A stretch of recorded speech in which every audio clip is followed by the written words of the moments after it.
기업 여성 CEO 김영휴. 아내로 엄마로 살아온 10년. 그 어디에도 그녀 자신은 없었습니다. 왜 살아가야 되는지 모르겠고요. 이렇게 살 바엔 차라리 죽는 게 낫겠다. 손재주가 좋았던 그녀가 우연한 기회에 만든 부분 가발. 그것이 사업의 시작이었습니다. 잃어버린 자신을 찾고 강한 자신감을 얻게 된 그녀. 자식과 남편, 가족 제대로 사랑하려면 내 자신을 제대로 사랑할 줄 알아야 된다고 생각해요. 평범한 주부에서 부분 가발 기업의 CEO로 변신한 김영휴 씨를 소개합니다.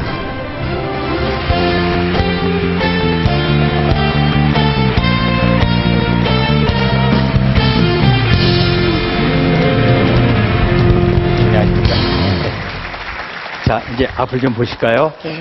지금 글쎄요, 뵙기에는 우울증하고는 전혀 거리가 먼 것 같아요. 너무나 얼굴 표정도 밝으시고 또 당당하시고 그러는데 제가 잘못 본 건가요? 맞나요? 오늘 좀 변장을 좀 했습니다. 아, 네. 주부들이 우울증이 좀 많죠.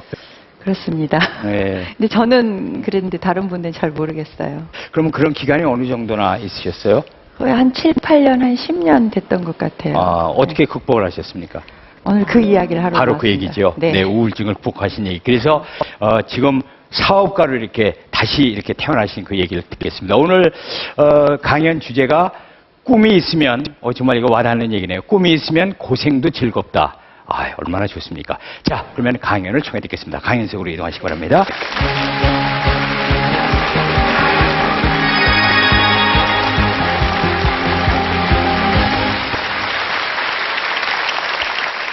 저는 부분 가발 회사를 운영 중입니다.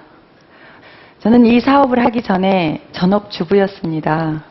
직장 생활 단 하루도 경험한 적이 없습니다. 학교만 다니다 결혼을 했었거든요. 남편은 평범한 회사원이었고요. 연년생 아이를 두었습니다. 근데 연년생 아이를 둔 사람이 어디 저 한 사람뿐이겠습니까?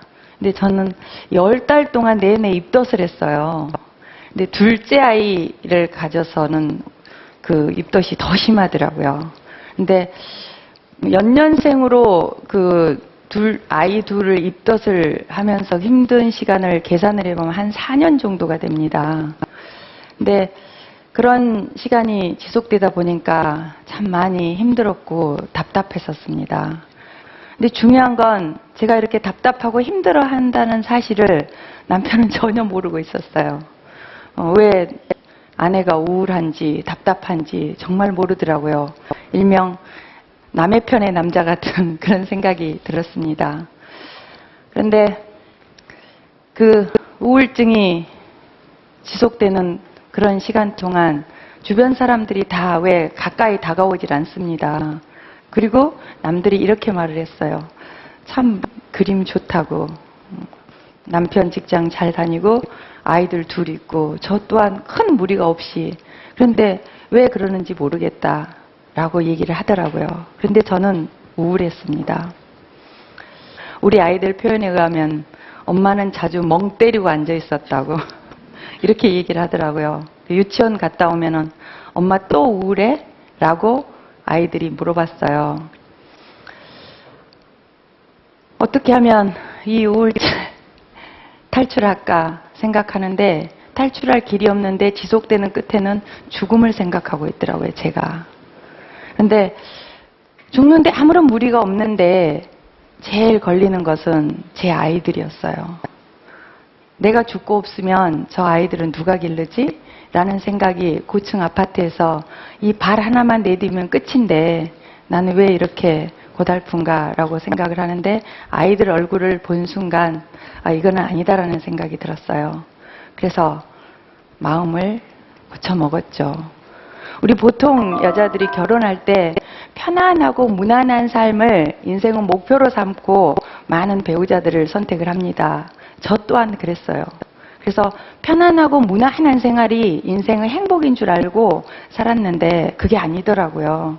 나 김영유는 편안하고 무난한 그런 일상을 너무너무 지루해하고 재미없어 하는 사람이라는 사실을 깨달았어요. 그래서 과감하게 결심을 했습니다. 다소 힘들고 고통스럽더라도 내가 하고 싶은 일을 한다라고요. 그런데 우울증이 지속되다 보면 여러분 같이 망가지는 게 있어요. 제가 거울 앞에 보니 제 모습이 망가져 있더라고요. 그래서 제 모습을 좀 아름답게 변장하기 위해서 만들었던 작은 그 부분 가발을 저 혼자 예쁘게 만들어서 착용하고 제 모습을 메이크업하고 다니고 있었어요. 그런데 그때마다 반응이 너무 뜨거운 거예요. 그거 어디서 샀느냐? 응? 어떻게 만들었느냐? 어떻게 하면 구할 수 있느냐? 이런 질문들을 너무 많이 받는 거예요. 그래서 제가 그때 생각을 한 거죠. 집에서 아이들 기르면서 다소 힘이 들더라도 사업이라는 걸 한번 나도 도전해 봐야 되겠다라고 제가 마음을 먹게 됐습니다. 그런데 왜 그런가 아세요? 힘들기로 작정한 사람은 힘든 것이 즐거움으로 느껴지는 거. 일명 맨 땅의 헤딩에 사업이 시작된 겁니다. 그런데 막상 하려고 생각하니까 어디서부터 어디까지 해야 될지를 모르겠더라고요. 그래서 제가 제 발로 무슨 협회, 여성 사장들끼리 모여서 모임이 만들어진 그 협회가 있었어요. 그래서 거기를 제가 찾아갔어요. 협회 사무실 찾아갔더니 혹시 사장님이세요? 라고 묻는 거예요. 그래서 사장님이 되려고요. 그랬더니 혹시 사업자 등록증은 있으세요? 그러는 거예요. 그거가 있어야 사장이 된다는 거예요. 정말 사업자도 모르고 제가 사업을 시작을 한 겁니다. 우리 주부들 은행 가서 돈 100만 원 빌리려고 해도 그냥 주나요? 안 주잖아요. 그래서 그 직원한테 제가 부탁을 했습니다. 저를 데리고 창업 자금을 주는 기관에 가서 당신이 나를 좀 소개를 해달라. 가서 열심히 절절하게 내가 이거를 어떻게 사업을 하고자 한다라는 이야기를 했더니 사업 계획서라는 것을 써오라고 이렇게 주더라고요. 그런데 사업은 하고 싶었지만 제가 사업 계획서를 언제 써봤겠습니까? 한 번도 써본 일이 없고요. 한글로 해서 이거를 쳐야 되는데 저 이런 거 학교에서 습득하지 않고 제가 그 기회를 가지지 못한 채 결혼을 했습니다. 그러나 독수리타법으로 뭐 쓸 수는 있었어요. 그래서 혹시 남편이 좀 이거를 도와줄까 하고 이렇게 남편한테 이제 도움을 받으려고 제가 요청을 했는데 그 다음날 아침에 봤더니 사업 계획서가 쓰여져 있는 게 아니라 작은 메모가 하나 있었어요. 난 당신 회사의 직원이 아니야. 사업을 하지 말기를 바라며 꼭 하고 싶다면 당신 혼자 해봐. 그리고 꼭 도움을 받고 싶거든. 이런 거 도와주는 기관 많으니까 대전에 뭐 학교 앞에 가면 이런 거 도와주는 데 많으니까 거기 가보라고 그런 메모가 남겨 있었어요. 그래서 제가 마음을 먹었죠. 내가 안 해봐서 못하지. 마음 먹고 하면 내가 당신보다 못할 줄 알아? 마음속으로만 그렇게 생각을 하고 제 있는 성의껏 사업 계획서를 제가 썼습니다. 그래서 써서 제출해서 제가 창업 자금을 집행을 받게 되었습니다. 그런데 그 자금을 받아가지고 제품을 만들었다고 해서 바로 막 모든 일이 잘 되는 건 아니잖아요. 그 첫 번째가 제품을 만들어서 판로 개척을 위해서 어딘가 지금 가야 되는데 어디로 갈 줄을 몰랐는데 제가 몰라서 물어보고 싶어도 물어볼 데가 어딘 줄을 몰랐어요. 그런데 여러분 아무것도 모를 때 물어볼 데가 어딘 줄 아세요? 지금은 인터넷이지만 그때 당시는 114였습니다. 114에 뭐 이러이러한 곳 안내해 주세요 하면은 해줬었고요. 무슨 뭐 세무소가 어딘가요? 그럼 그런 거 다 안내해 줬던 것 같아요. 지금 아마 목동에 있는 어떤 쇼핑센터입니다. 그곳에서 일주일간 행사를 하라고 저한테 기회를 줬는데 그 일주일이 한 달이 되고 한 달이 3개월이 되고 그래서 제가 그 판매 실적을 가지게 되었습니다. 근데 이 과정 중에 중요한 것은 남편이 아까 도와주는 게 아니라 반대를 했었습니다. 그렇지만 제가 이런 데 한 번씩 두 번씩 갈 때 그래도 도와주겠지라는 기대치를 가지고 한두 번씩 이렇게 요청을 하는데 절대 도와주지 않더라고요. 그러면서 그 과정 어차피 반대하는 거라면 내가 기꺼이 극복을 해야 되겠다라는 생각을 가지고 저는 열심히 하게 되었습니다. 주변의 반대나 이런 것들은 제 마음으로 알아서 모든 것을 극복할 수 있었는데 이 모든 과정을 혼자서 감내를 하다 보니 이 정신적으로 극복할 건 다 극복이 되지만 제 몸은 다 이 힘듦과 고통을 다 이겨내지 못하고 있더라고요. 그러다 보니까 지금으로부터 한 2년, 3년 전에는 왜 너무 과로하면 오는 질환이 뭔지 아세요? 구안화사라는 입이 이렇게 확 돌아가는 그런 질환이 오더라고요. 그런데 왜 얼굴이 이렇게 돌아갔으니까 제가 기분이 나빠야 되는데 왜 이렇게 행복하죠? 정말 내가 하고 싶은 일을 하고 고달픈 질환은 기쁘더라고요. 그렇게 우울하지 않더라고요. 이유는 입 돌아갈 때까지 내가 하고 싶은 일을 해본 적이 있냐고 이렇게 말하고 싶더라고요, 제가. 우리는 너무나도 쉽고 편하게 남 보는 거, 외부 보는 거, 타인들과 대화하는 거, 이것은 즐깁니다. 그러나 정작 자기 자신과 대화하는 기회는 가지지 않는 것 같아요. 크고 작은 힘듦 속에 좌절에 빠져 있거나 뭔가 더 나음을 위한 고민에 빠지신 분이 계신다면 내가 누구인지, 나는 어떤 사람인지, 어떨 때 나는 행복감을 느끼고 무엇을 싫어하는 사람인지 반문해 본 다음 필요한 고통과 절망을 감내한다면 이것은 곧 행복이라고 생각합니다. 내가 왜 이 고생을 하고 고통을 겪어야 하는가 의미 부여가 돼 있다면 오늘 힘든 것이 행복을 비축하는가 아닐까요? 그래서 저는 무난하고 안일한 그 삶보다 비록 힘들지만 제가 창업을 해서 지금은 전국 빅3 백화점의 35개의 매장과 70, 80명의 직원 그리고 올해 100억 목표를 앞두고 있습니다. 그래서 앞으로도 힘든 일상을 지속하려고 합니다.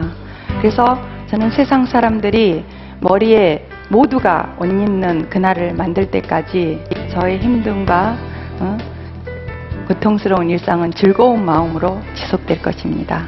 이상 김용이었습니다.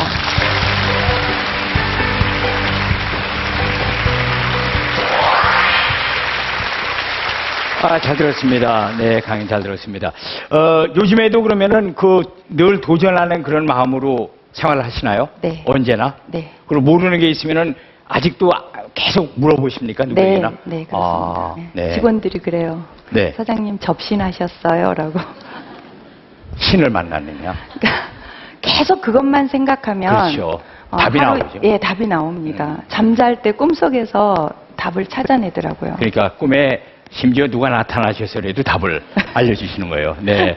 자, 이제 우리가 강연을 들어봤습니다. 그러면 여러분의 공감 온도를 또 같이 보도록 하겠습니다. 자, 과연 공감 온도가 어떻게 나올까요? 여러분, 버튼 눌러주세요. 보겠습니다. 김영휴 씨의 꿈이 있으면 고생도 즐겁다. 자, 이 강연의 공감 온도는 몇 도일까요? 올라갑니다. 자, 과연 공감 온도는 83도.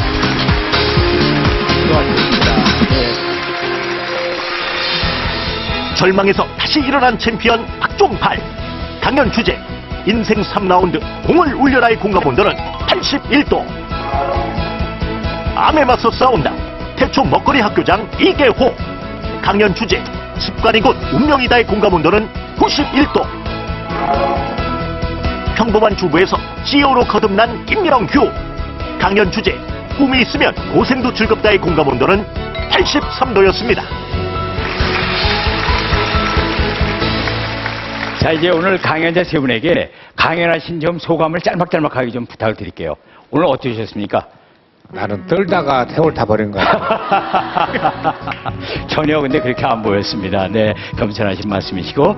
그리고 오늘 어떠셨어요? 하실 말씀 시간이 조금 좀 짧긴 했었죠?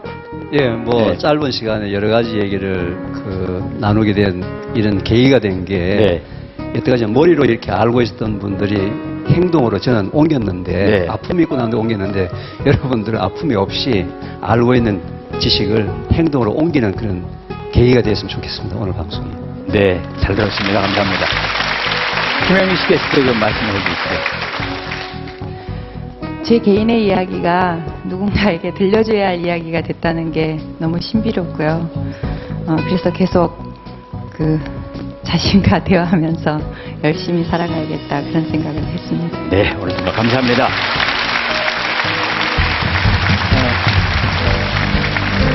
살다가 힘든 고비가 올 때마다 저희 강연 백도시에서 들었던 강연을 떠올리시는 분들이 많이 계실수록 저희는 더욱더 힘이 납니다. 여러분 건강 조심하시고 됐습니다. 감사합니다.